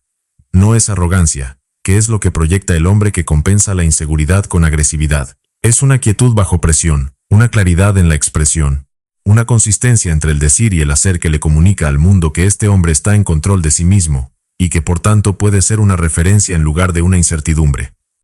La autoridad real no necesita anunciarse. Se instala sola en la percepción de quienes rodean al hombre que la posee, no porque él la haya reclamado, sino porque su conducta la demuestra de manera continua y sin esfuerzo aparente. El respeto, en sus dos formas principales, el respeto que se le tiene al poder que puede hacerte daño, y el respeto profundo que se le tiene al carácter que uno genuinamente admira, sigue patrones distintos. El primero puede obtenerse con recursos o posición. El segundo, solo puede obtenerse con conducta consistente en el tiempo. El hombre que quiere el segundo tipo de respeto, que es el que vale, necesita entender que no se construye con palabras ni con declaraciones de intenciones. Se construye con la evidencia acumulada de que uno hace lo que dice, que uno enfrenta la adversidad sin derrumbarse, que uno cumple sus compromisos aunque sea difícil, y que uno actúa desde valores que no se negocian, cuando la negociación sería conveniente. El respeto basado en el poder es frágil porque depende de la continuidad de ese poder. El respeto basado en el carácter es sólido porque no depende de ninguna circunstancia externa. Permanece incluso cuando el hombre que lo ganó ha perdido todo lo demás, porque está anclado en algo que no puede quitarse con ningún cambio de fortuna. El radar social con que los seres humanos nos evaluamos mutuamente es especialmente sensible a la coherencia. Un hombre que habla de disciplina pero no tiene hábitos disciplinados, es detectado como incoherente de manera casi automática por quienes lo observan. Un hombre que habla de ambición pero que en la primera señal de dificultad busca la salida fácil, es percibido como poco confiable, aunque sus palabras hayan sonado convincentes. Y un hombre que no habla mucho pero que constantemente actúa en línea con lo que dice que le importa, acumula credibilidad sin esfuerzo consciente, porque la credibilidad es simplemente la percepción de coherencia entre la expresión y la conducta, y esa coherencia es visible para cualquiera que observe con atención. La credibilidad no se construye con una declaración poderosa, ni con un gesto dramático en un momento de visibilidad. Se construye en la suma de todos los momentos pequeños en que nadie estaba mirando, y el hombre actuó de todas formas en congruencia con lo que dice ser. El liderazgo que surge de la disciplina genuina no está interesado en el poder sobre otros como fin en sí mismo. Está interesado en la construcción de algo que importe. Y esa orientación hacia la construcción, esa capacidad de poner el proyecto por encima del ego personal, de subordinar la comodidad propia a los objetivos colectivos cuando el contexto lo requiere, es exactamente lo que diferencia al líder auténtico del hombre que simplemente quiere sentirse importante. El mundo tiene una capacidad notablemente precisa para distinguir entre los dos, aunque no siempre lo haga de manera consciente. Los que rodean al líder que construye, sienten que su presencia los hace mejores. Los que rodean al hombre que necesita sentirse importante sienten, tarde o temprano, que su función es ser el público de una actuación que no les pertenece, y de la que no obtienen nada real. Trabaja tu carácter con la misma seriedad con que trabajarías cualquier habilidad técnica que supieras que es determinante para tu éxito, porque lo es. Número. El carácter no es un lujo filosófico que se puede posponer para cuando las condiciones materiales estén resueltas. Es la base sobre la que cualquier edificio duradero se construye, y su construcción requiere exactamente lo que este libro ha estado describiendo: disciplina sostenida en el tiempo, confrontación honesta con las propias debilidades, disposición a actuar desde la voluntad cuando el impulso va en otra dirección, y la paciencia de saber que los resultados visibles llegan después de un trabajo invisible que pocas personas están dispuestas a hacer. Ese trabajo invisible es el que diferencia al hombre que tiene carácter real del hombre que tiene la apariencia del carácter. Y la diferencia entre los dos, aunque no siempre visible en los momentos tranquilos, se vuelve absolutamente inequívoca en el momento en que la vida exige algo que no puede fingirse. Capítulo 9. El universo es mecánico. La imposibilidad física de fallar. Existe una comprensión del fracaso que es fundamentalmente incorrecta, y que, sin embargo, es la que gobierna la relación que la mayoría de los hombres tienen con sus propios proyectos y ambiciones. Esta comprensión trata al fracaso como un evento que puede ocurrirle a alguien que está haciendo todo correctamente, como si el resultado negativo fuera una posibilidad que acecha a los esfuerzos legítimos de manera arbitraria y caprichosa. Esta comprensión es incorrecta no como declaración de optimismo, sino como descripción de cómo funciona la realidad. El fracaso no es un rayo que cae sobre los esfuerzos bien dirigidos de manera aleatoria. Es un resultado que tiene causas precisas, y esas causas, cuando se examinan con honestidad, revelan invariablemente alguna combinación de dirección equivocada, ejecución insuficiente o abandono prematuro del proceso. Ninguna de esas causas es arbitraria. Todas son corregibles. Y esa corregibilidad es exactamente lo que la comprensión correcta del fracaso pone en manos del hombre que la adopta. El universo, en el sentido más relevante para las acciones de un hombre, opera de manera mecánica. Las causas producen efectos. Las acciones consistentes en la dirección correcta producen resultados. No de manera inmediata, porque la mayoría de los sistemas que importan tienen demoras entre la causa y el efecto que pueden ser sustanciales. No de manera lineal, porque el camino entre donde uno está y donde quiere estar rara vez es directo. Pero de manera inevitable, porque la física del comportamiento humano, como la física del universo material, no admite excepciones a sus leyes. El hombre que ejecuta de manera consistente en la dirección correcta durante el tiempo suficiente, no puede fracasar en el sentido fundamental de la palabra. Puede encontrar obstáculos, puede necesitar ajustar la ruta. Puede tardar más de lo que esperaba. Pero si no se detiene, si sigue ejecutando y ajustando en función de lo que la realidad le devuelve, el resultado no es una posibilidad, es una consecuencia. La diferencia entre tratarlo como posibilidad y tratarlo como consecuencia no es semántica. Es la diferencia entre el hombre que actúa con la incertidumbre del que apuesta y el hombre que actúa con la confianza del que aplica una ley. Es una imposibilidad física fallar si no te detienes. Esta afirmación requiere ser entendida en su sentido preciso, para que no se convierta en una simplificación que ignora la complejidad real de la vida. No significa que cualquier objetivo sea alcanzable si uno simplemente persiste. Significa algo más específico y más poderoso, que el fracaso definitivo, el fracaso que cierra todas las posibilidades y convierte el proceso en algo sin salida, solo puede ocurrir cuando uno se detiene. Mientras uno continúa, mientras uno sigue ejecutando, aprendiendo, ajustando y avanzando, lo que existe no es fracaso sino un proceso todavía incompleto. Y la diferencia entre fracaso y proceso incompleto es la diferencia entre el final y el intermedio. Tratar el intermedio como si fuera el final es el error más costoso que comete la mayoría de los hombres que no llegan, porque los detiene exactamente en el punto en que el trabajo acumulado estaba a punto de producir resultados visibles. El pensamiento estratégico que esta comprensión requiere tiene dos componentes que trabajan en paralelo. El primero es la claridad sobre el objetivo a largo plazo, la visión del resultado que se quiere producir, mantenida con suficiente firmeza para que los obstáculos temporales no la modifiquen, pero con suficiente flexibilidad para que la ruta hacia ella pueda ajustarse en función de lo que el recorrido revela. El segundo es la ejecución constante en el presente, la capacidad de actuar hoy, en las condiciones que existen hoy, con los recursos que hay disponibles hoy, sin esperar a que todo esté perfecto, para empezar a moverse. Estos dos componentes son interdependientes. Sin la visión a largo plazo, la ejecución presente no tiene dirección y se convierte en movimiento sin destino. Sin la ejecución presente, la visión a largo plazo no tiene combustible y se convierte en fantasía sin fundamento. El hombre que tiene ambos, y que los mantiene operando en paralelo con la disciplina que cada uno requiere, tiene en sus manos el mecanismo más efectivo de construcción que existe. La mayoría de los hombres que no llegan a donde quisieran llegar no fracasan porque el objetivo fuera inalcanzable ni porque carecieran de las capacidades necesarias. Fracasan porque se detuvieron. Y se detuvieron porque no tenían la claridad sobre el mecanismo de causa y efecto que les habría permitido sostenerse en la ejecución cuando los resultados todavía no eran visibles. No entendieron que entre la causa y el efecto siempre hay un intervalo, y que ese intervalo no es señal de que el proceso no funciona. Es la parte del proceso que la mayoría no está dispuesta a habitar. Ese intervalo tiene una duración que varía según el campo y el objetivo, pero que en casi todos los casos es más larga de lo que la impaciencia del hombre moderno, entrenado por años de recompensa instantánea, está dispuesta a tolerar. Y en esa brecha entre la tolerancia disponible y la duración real del intervalo es exactamente donde la mayoría de los proyectos mueren, no por falta de mérito sino por falta de paciencia estratégica. El éxito, entendido no como el logro de un resultado específico sino como el proceso de convertirse en alguien que produce resultados valiosos de manera consistente, es la consecuencia lógica de la ejecución constante, combinada con el aprendizaje continuo.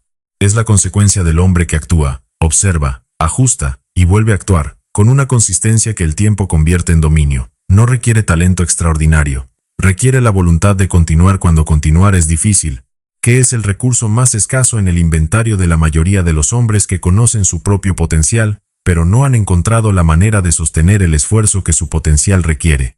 El talento sin ejecución sostenida es una promesa que nunca se cumple. La ejecución sostenida sin talento extraordinario es un proceso que eventualmente produce dominio. Entre los dos, la ejecución gana siempre en el horizonte de tiempo suficientemente largo. La ejecución continua tiene un efecto secundario que frecuentemente se subestima, el aprendizaje acumulativo que produce sobre el proceso mismo. El hombre que ejecuta durante un año en cualquier campo de actividad real, sabe más sobre ese campo al final del año que al principio. No porque haya leído más, sino porque ha actuado más, y ha observado los resultados de esas acciones. Ese conocimiento acumulado no es lineal. Hay puntos en que la curva de aprendizaje se acelera, en que varios meses de ejecución consistente producen saltos de comprensión que parecen desproporcionados con respecto al esfuerzo invertido. Esos saltos son el pago diferido del trabajo previo, y solo ocurren en hombres que han tenido la disciplina de no detenerse antes de llegar a ellos. El hombre que abandona el proceso justo antes de uno de esos saltos, no solo pierde el salto, pierde también todo el trabajo que lo habría producido. Porque ese trabajo solo genera su retorno si se completa el intervalo necesario para que la acumulación produzca el resultado. El pensamiento estratégico no es un lujo intelectual, es una herramienta de supervivencia para el hombre que quiere construir algo que importe. Implica la capacidad de ver más allá de las condiciones presentes hacia el resultado futuro que se está construyendo, de evaluar cada acción presente no solo por su impacto inmediato, sino por su contribución al proceso a largo plazo, y de mantener la orientación hacia el objetivo, cuando las circunstancias cambian y los obstáculos aparecen. Esta capacidad no elimina la dificultad del camino, la convierte en información utilizable en lugar de en argumento para detenerse. Un obstáculo visto desde la perspectiva estratégica no es una señal de que el camino está cerrado, es información sobre qué ajuste necesita hacerse para continuar, y esa reorientación del significado de los obstáculos, de señales de derrota a señales de ajuste, es una de las transformaciones cognitivas más poderosas que un hombre puede hacer en su manera de relacionarse con la dificultad. No te detengas. No porque el optimismo naive proponga que todo va a salir bien si perseveras, sino porque la mecánica del universo garantiza que el hombre que actúa, aprende y sigue actuando eventualmente produce impacto. La única forma de garantizar el fracaso es detenerse antes de llegar al punto en que el trabajo acumulado se convierte en resultado visible. Y ese punto, en la mayoría de los casos, está más cerca de lo que la dificultad del recorrido hace creer a quienes todavía no lo han alcanzado. La sensación de que el proceso no está funcionando es más intensa exactamente antes de que empiece a funcionar de manera visible, porque es el momento en que la acumulación está cerca de su punto de inflexión pero todavía no lo ha cruzado. El hombre que entiende esto usa esa sensación no como señal para detenerse, sino como indicador de que está cerca de algo que vale la pena no abandonar. El hombre que entiende esta mecánica no se entusiasma exageradamente con los primeros éxitos ni se desespera completamente con los primeros fracasos. Calibra sus respuestas emocionales según la información que cada resultado contiene sobre el proceso, ajusta su ejecución en función de esa información y sigue moviéndose, no porque sea impermeable al impacto de los resultados negativos, sino porque ha establecido un principio por encima de sus estados emocionales. Mientras hay dirección y hay ejecución, hay proceso. Y mientras hay proceso, hay posibilidad, y la posibilidad sostenida en el tiempo, trabajada con consistencia y ajustada con inteligencia, se convierte inevitablemente en resultado. No como promesa motivacional, como consecuencia mecánica de las leyes que gobiernan la relación entre la acción humana y sus efectos en el mundo, leyes que no tienen favoritos, que no hacen excepciones, y que recompensan con la misma imparcialidad con que castigan. Exactamente lo que el hombre que las entiende necesita para construir con confianza sobre un fundamento que no cambia. Despierta al dragón. Hay un momento en la vida de todo hombre en que las palabras terminan y solo queda la decisión, no la intención, no el plan, no el siguiente libro que se va a leer ni el próximo lunes en que se va a empezar. La decisión. El punto de inflexión en que algo dentro de él deja de negociar con sus propias excusas y dice, con una claridad que no admite matices, basta. Ese momento no llega anunciado. No viene con música de fondo, ni con una señal del universo que lo haga inconfundible. Llega en silencio, en el interior de un hombre que ha acumulado suficiente honestidad sobre sí mismo, como para reconocer que el camino que ha estado recorriendo no lleva a ningún lugar que valga la pena. Y en ese reconocimiento, incómodo y sin adornos, reside la semilla de todo lo que puede cambiar. La mayoría de los hombres pasan su vida entera esperando ese momento sin provocarlo. Esperan que las circunstancias se alineen, que la motivación llegue espontáneamente, que algo externo les dé el empujón que les falta para empezar a vivir de manera diferente. Esperan el diagnóstico que los asuste lo suficiente, la pérdida que los despierte, la crisis que no les deje otra opción. Y algunos de esos eventos llegan. Porque la vida es generosa en producir situaciones límite para los que no actúan voluntariamente antes de que aparezcan. Pero esperar a que la crisis te obligue a crecer es la estrategia más costosa disponible, porque cobra un precio que podría haberse evitado, si la decisión se hubiera tomado antes, desde la voluntad en lugar de desde la desesperación. Lo que has leído en estas páginas no es un programa de 10 pasos hacia la versión mejorada de ti mismo. No es una colección de técnicas para optimizar tu rendimiento ni un sistema para alcanzar el éxito en 90 días. Es un mapa de lo que cuesta vivir de manera que valga la pena. Un mapa que no promete que el camino sea fácil, porque el camino no lo es. Que no promete que la incomodidad desaparezca, porque la incomodidad no desaparece. Que no promete que los resultados llegarán rápido porque frecuentemente no llegan rápido. Lo que promete es más austero y más valioso que cualquiera de esas cosas, que el hombre que toma el control de su existencia con honestidad, y lo sostiene en el tiempo, se convierte en algo que no era antes. Y ese algo que no era antes, es lo que la vida de un hombre, cuando se mira desde el final, debe poder mostrar.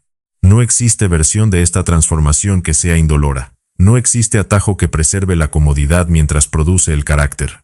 El costo de convertirse en alguien que vale la pena ser, es exactamente la renuncia a la versión de uno mismo que se ha estado protegiendo con tanto cuidado.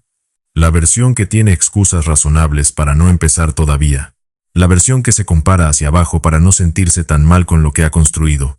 La versión que sabe perfectamente qué debería hacer, y que usa ese conocimiento como sustituto de hacerlo, como si entender el problema fuera equivalente a resolverlo. Esa versión tiene que morir. Y esa muerte, como todas las muertes que importan, no es agradable. La mentalidad de víctima es la única derrota real que existe. No el fracaso en un proyecto, que es información. No la pérdida de dinero, que es aprendizaje. No el rechazo, que es redirección. No la traición, que es revelación del carácter de quien la cometió. No el tiempo perdido, que puede ser recuperado parcialmente con la intensidad de lo que venga después. La única derrota que no tiene recuperación es la del hombre que decide que las circunstancias son más fuertes que él y que entrega su poder de actuar, en lugar de mantenerlo. Ese hombre no está derrotado por el mundo, está derrotado por su propia decisión de rendirse. Y esa derrota se puede revertir en cualquier momento en que la decisión contraria se tome con suficiente seriedad para sostenerse. La víctima necesita un culpable externo para que su historia tenga sentido. Necesita que los padres hayan fallado, que el sistema sea injusto, que la suerte haya sido adversa, que otros hayan tenido ventajas que él no tuvo. Y en muchos casos esas cosas son ciertas. El problema no es que sean falsas, el problema es que son irrelevantes para lo que el hombre hace desde este momento en adelante. La injusticia del punto de partida no desaparece porque uno decida dejar de definirse por ella. Pero tampoco desaparece si uno decide definirse completamente por ella. La diferencia es que en el primer caso, el hombre avanza con un lastre que entiende y que usa como combustible. En el segundo caso, el hombre se queda inmóvil con un lastre que adora porque le da una identidad que no requiere esfuerzo para mantener. La mentalidad de conquista no es crueldad. No es la disposición a pasar por encima de otros en busca de objetivos personales.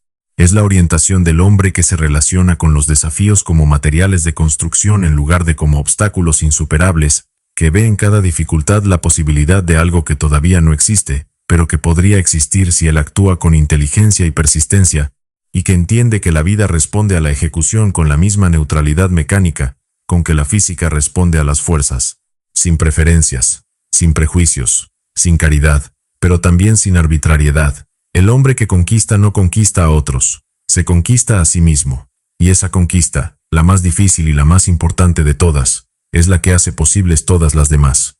Conquistarse a sí mismo significa establecer una jerarquía interna en que la voluntad domina sobre el impulso, el propósito domina sobre el estado de ánimo, y la responsabilidad domina sobre la comodidad. No en los momentos fáciles, cuando actuar bien no cuesta nada. En los momentos difíciles, cuando la inercia tira hacia atrás, y el crecimiento exige que uno empuje hacia adelante de todas formas. Esos momentos, repetidos a lo largo del tiempo, construyen un tipo de identidad que es impenetrable a las circunstancias externas porque está fundada en algo que nadie puede quitarle al hombre. La evidencia acumulada de que se ha gobernado a sí mismo cuando era difícil hacerlo. La responsabilidad total sobre la propia existencia es al mismo tiempo la carga más pesada y la fuente de poder más grande disponible para un ser humano. Es una carga porque no permite la comodidad de culpar a otros por los resultados propios. Y es poder porque en el mismo acto de asumir la responsabilidad, el hombre se entrega a sí mismo la capacidad de cambiar lo que tiene que cambiar. La víctima espera que el mundo cambie para poder vivir mejor. El hombre que toma responsabilidad total cambia lo que está en su control, y usa eso como palanca para lo que todavía no lo está. Esta distinción, simple en su formulación, y brutal en sus implicaciones, es la línea que separa a los hombres que construyen de los hombres que se quejan de lo que no se ha construido para ellos. La responsabilidad total no es una forma de castigarse por los errores del pasado. Es una postura hacia el futuro. Es la declaración interna de que todo lo que venga a partir de este momento es materia prima que depende de cómo uno la trabaje. Los errores pasados son datos. Las circunstancias actuales son el punto de partida. Y el destino no es algo que le ocurre al hombre, sino algo que el hombre produce a través de la acumulación de sus decisiones y sus acciones en el tiempo. Esta postura requiere una fortaleza que no es común, porque la comodidad de la narrativa externa, de la historia en que otros son responsables, es genuinamente seductora. Renunciar a esa comodidad cuesta algo real. Y lo que se obtiene a cambio, el poder de ser el autor en lugar del personaje de la propia historia, vale incomparablemente más. Abandona la narrativa de lo que te hicieron, de lo que no tuviste, de las desventajas del punto de partida. Esa narrativa puede ser absolutamente cierta, y aún así, ser completamente inútil. Ser verdad no la convierte en útil. Lo que la hace útil o inútil es lo que haces con ella. Si la usas para explicar la distancia entre donde estás y donde quieres estar, te mantiene donde estás. Si la usas para entender desde dónde construyes, te da un punto de partida honesto. La diferencia entre esos dos usos de la misma historia es la diferencia entre el hombre que permanece y el hombre que avanza. No cambies la historia. Cambia la función que le asignas dentro de tu arquitectura interna.